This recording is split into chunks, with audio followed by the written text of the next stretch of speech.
ANS news.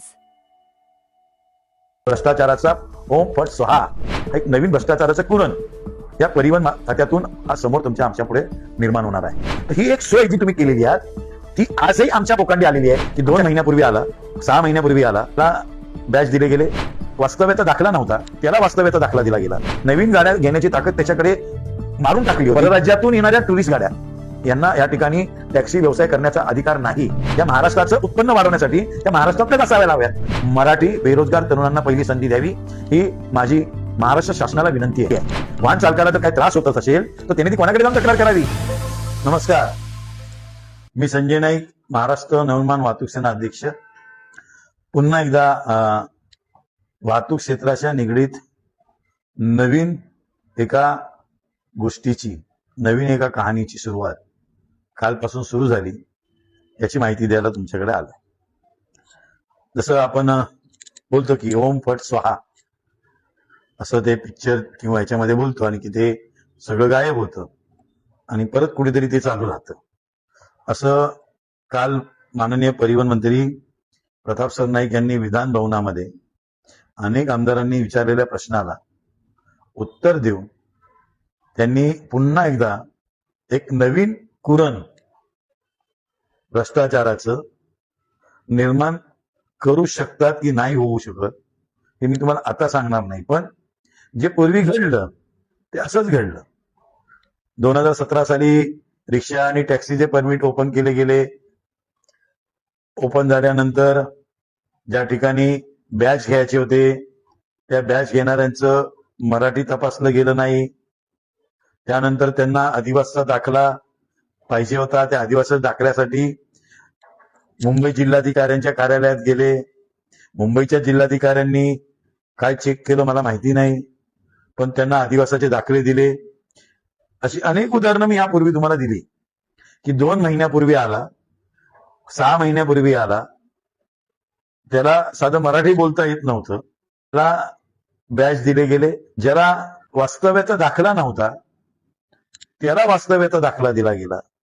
अशी अनेक उदाहरणं मी यापूर्वी दाखवली. मी आज सुद्धा तुम्हाला या संदर्भात माहिती देण्यासाठी आलेलं आहे. काल त्यांनी जाहीर केलं की ज्या ऍप बेस आधारावरती ज्या गाड्या चालणार आहेत त्या प्रत्येक वाहन चालकाला बॅच हा कंपल्सरी असणार आहे. आता बॅच हा कंपल्सरी असला की त्याला या ठिकाणच्या मातृभाषेची जुजवी माहिती असायला पाहिजे. कदाचित जे आता नवीन बदल झालाय की 15 वाक्यावरती ते मान्य केलेलं आहे, त्याच्यावरती जाईल. आणि त्यानंतर परिवहन खात्याकडनं आदिवासीच्या दाखल्यासाठी हे जिल्हाधिकारीकडे जाणार. म्हणजे मी यापूर्वी तुम्हाला माहिती देतो, एक 3 जिल्हाधिकारी आहेत. ह्या जिल्हाधिकाऱ्यांनी जो आदिवासाचे दाखले दिले यापूर्वीच्या 2017 सालामध्ये, त्या एका तहसीलदाराचं नाव आहे विजय महादेव शेट्टे, अपर तहसीलदार पालघर. दुसऱ्या दीपक नारायण जाधव, तहसीलदार जिल्हाधिकारी कार्यालय मुंबई शहर. आणि श्रीमती अर्चना कोळी, तहसीलदार जिल्हाधिकारी कार्यालय मुंबई शहर. ह्या अधिकाऱ्यांनी तहसीलदाराकडे जे पत्र दिलंय ते पत्र असं दिलेलं आहे की याबाबत आपणास असे कळविण्यात येते की सदरचे अर्ज ऑनलाईन ई महासेवा अंतर्गत मुंबई 17चे आहेत असे दर्शवून दिशाभूल करून VLE ने स्कॅन करून पाठविले होते. त्यानुसार सदरची प्रमाणपत्रे निगर्मित करण्यात आली होती. ऑनलाईनचे कामकाज व्यापक प्रमाणात प्रलंबित असल्यामुळे सदरचे दाखले निगर्मित करताना अनावधानाने व नजर चुकीमुळे माझ्याकडून स्वाक्षरी करण्यात आल्या आहेत. माझ्याकडून नजर चुकीने झालेल्या या कृतीबद्दल दिलगिरी आहे.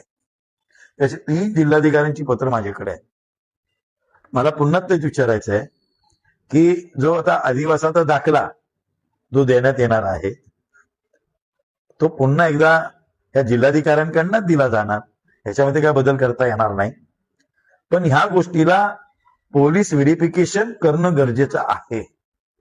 म्हणून माझं स्पष्ट मत आहे की ही जी प्रक्रिया त्यांनी सुरू केली, आमचं अभिनंदन त्यांचं मी करतो. पण ज्या वाहन चालकाला गाडी चालवायची असेल त्याला बॅच दिल्यानंतर त्याचा अधिवासाचा, त्याचा वास्तव्याचा हा दाखला पोलीस ठाण्याकडे पाठवण्याची माझी परिवहन खात्याला विनंती आहे. नाही तर परत तेच होणार आहे. पोलीस खात्याने त्यांच्या घरी जाऊन तो राहतो की नाही याची पडताळणी करावी लागेल. त्याचं चरित्र तपासायला हवे, त्याच्यावरती कुठचे गुन्हे दाखल आहेत की नाही आहेत हे पाहावं लागेल आणि मग त्यांना त्या ठिकाणी ती मान्यता देण्यात यावी. हे माझं आज स्पष्ट मत आहे. नाही तर पुन्हा एकदा हा एक नवीन भ्रष्टाचाराचं कुरण या परिवहन खात्यातून हा समोर तुमच्या आमच्या पुढे निर्माण होणार आहे. त्यांनी जे केलं त्याचं मी नक्की स्वागत करतो, पण याच्या पुढच्या ज्या काही गोष्टी आहेत याची माहिती आम्हाला त्यांच्याकडनं अपेक्षित आहे. यापूर्वी त्या बेकायदेशीर चालू होत्या, त्यांना आता तुम्ही आनंदित करणार आहात. मग आज जे अनेक बेरोजगार त्या काळामध्ये बेघर झाले ओला उबेर चालवताना, त्यांनी गाड्या घेतल्या, त्यांच्या गाड्या लावल्या गेल्या. मग कालांतरानंतर त्यांच्या जशा गाड्या जुन्या होत गेल्या त्यांना भाडं कमी केलं गेलं, नवीन गाड्यांची मागणी झाली, नवीन गाड्या घेण्याची ताकद त्याच्याकडे मारून टाकली होती, त्यांचं व्यवसाय बुडून टाकला होता. त्यामुळे नवीन गाड्याची इच्छा त्याची नव्हती.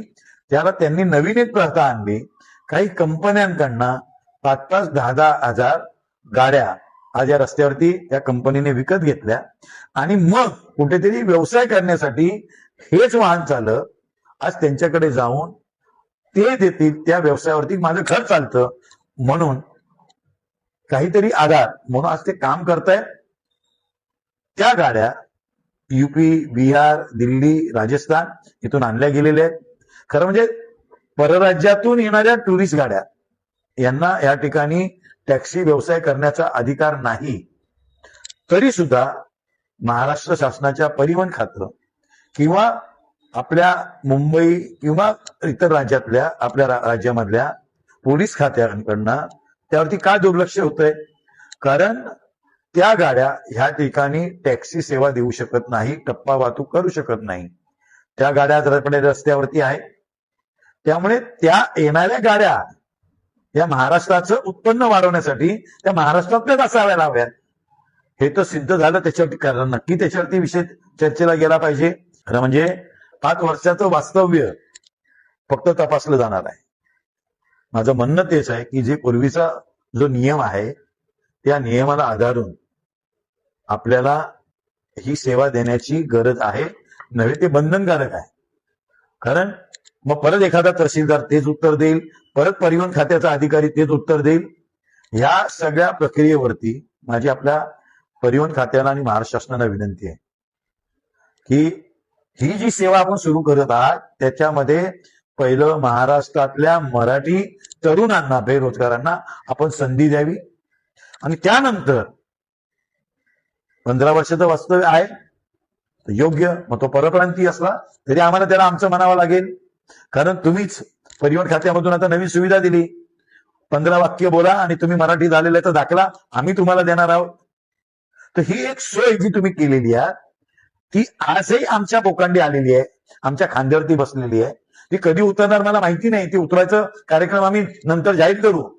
पण किमान ही सेवा देताना जे काही आता आपण बॅच देणार आहात, जे काही आपण त्यांना परवानगी देणार आहात, ते सगळे तरुण मराठी बेरोजगार तरुणांना पहिली संधी द्यावी ही माझी महाराष्ट्र शासनाला विनंती आहे. आणि त्या ठिकाणी गाडी चालवणारा जर तो परराज्यातला असेल तर त्याला सुद्धा परवानगी घेताना आपल्या महाराष्ट्र शासनाच्या अटीप्रमाणे जेवढे काही कायदे असतील त्या कायद्याच्या अंमलबजावणीमध्ये त्याला गाडी चालवण्याची परवानगी द्यावी. दुसरं, आज ही सेवा सुरू होईल, मला कधी होईल मला माहिती नाही, पण ह्या कंपन्या ज्या आलेल्या आहेत परदेशातल्या ओला, उबेर आणि रॅपिडो, माझं परिवहन मंत्र्यांना विनंती की आपला पत्रव्यवहार यांचा कोणत्या कार्यालयाशी होतो, आपण त्यांना आम्ही ज्या तक्रारी करतो आहोत, आम्ही ज्या सूचना करतो आहोत, हे आपण त्यांना कोणत्या, म्हणजे आज दिल्लीमध्ये त्यांचं कार्यालय आहे का, मुंबईमध्ये आहे का, हैदराबादमध्ये आहे का, कुठेतरी कार्यालय असेल तिथे त्या ठिकाणी आपण कोणता पत्रव्यवहार कोणत्या पत्त्यावरती कोणत्या ऍड्रेसवरती करतात जेणेकरून त्याचं निराकरण भविष्यामध्ये करता येईल. तर ते साधन आजही या ठिकाणी उपलब्ध नाही. कुठेही नाहीये. वाहन चालकाला जर काही त्रास होत असेल तर त्याने ती कोणाकडे जाऊन तक्रार करावी. त्याच्यावरती अन्याय होणार असेल तर त्याने ते कुठे जाऊन बोलावं. म्हणून ह्या सेवा चालू करताना त्या सगळ्यांचे कार्यालय ह्या प्रत्येक शहरामध्ये असलेच पाहिजेत, ही एक माझी स्वतःची आमच्या वाहतूक सेवेची मागणी आहे. राहिली गोष्ट ह्याच्यावरती आमची पूर्णपणे बारीक नजर आहे, कारण आम्ही ह्या संदर्भात PIL पण दाखल केली होती. मी सांगितलं ती PIL फक्त मुंबई शहर आणि मुंबई उपनगर ह्या बेसवरती आमची ती फेटाळली गेली.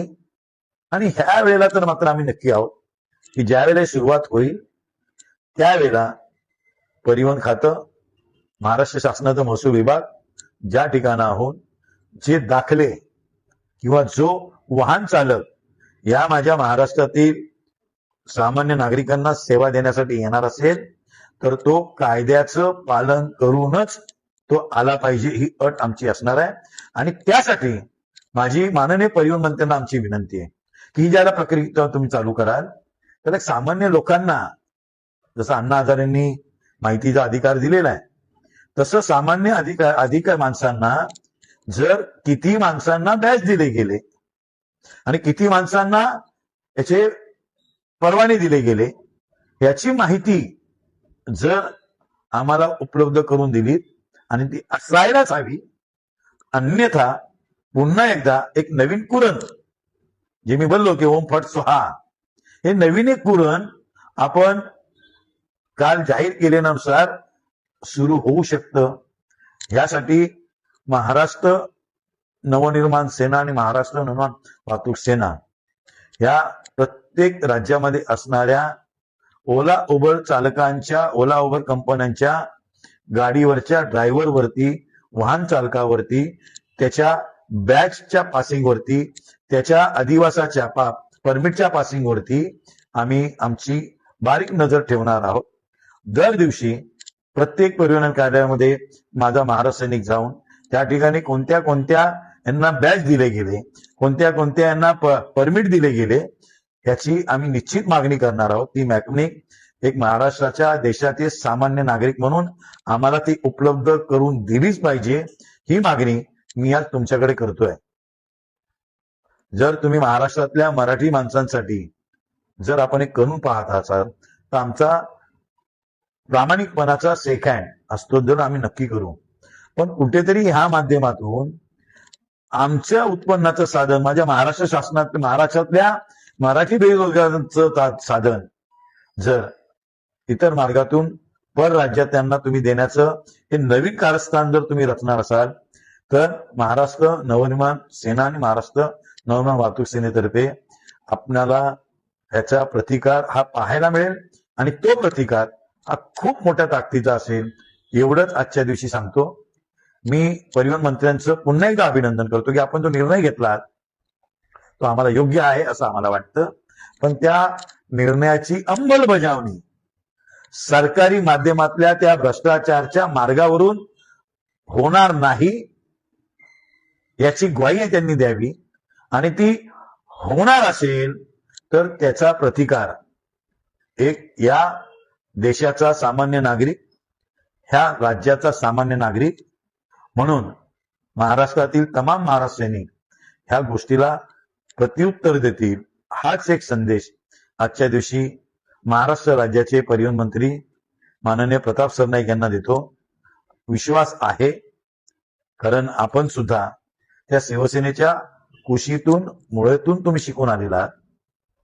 ज्या पद्धतीने परिवहन कार्यालयातल्या भ्रष्टाचाराने आज महाराष्ट्रातल्या रिक्षाधारकांची वाट, रिक्षाधारकांचा बेरोजगार आपण इतर परप्रांतीयांना दिला, कारण ते आले त्यांना तर तुम्ही मराठी शिकवतात. मराठी फक्त 15 चित्राच्या आधारावर आहे. सगळं आम्ही सहन करतो आहोत. पण कधीतरी गळ्यापर्यंत पाणी आलं तर मात्र आम्हाला ह्या सगळ्या गोष्टीला आमच्या पद्धतीने प्रतिकार करावा लागेल. हे ह्या ठिकाणाहून आजच्या दिवशी आपल्याला संदेश देतो.